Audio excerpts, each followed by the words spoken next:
মিরপুর টেস্টের তৃতীয় দিনের প্রথম সেশনটা ছিল পুরো বাংলাদেশের।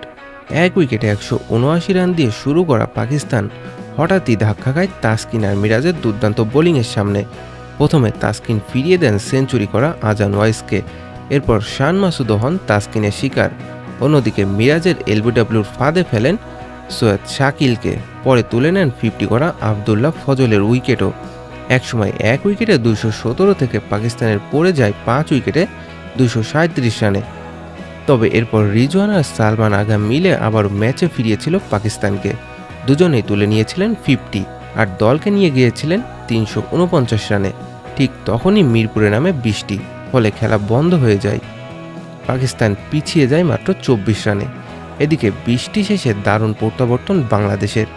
5 উইকেটে ৩৪৯ রান করা পাকিস্তানকে মাত্র ৩৮৬ রানে অল আউট করে দিয়েছে টাইগাররা।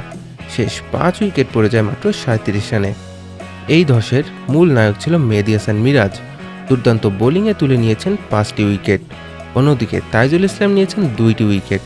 তাসকিন আহমেদের ঝুলিতে গেছে 2টি, আর নাইট রানা পেয়েছেন গুরুত্বপূর্ণ 1টি উইকেট। আপনার মতে ম্যাচের টার্নিং পয়েন্ট কোনটা ছিল, মিরাজের 5 নাকি নাহিদের গতির ঝড়? কমেন্টে জানান।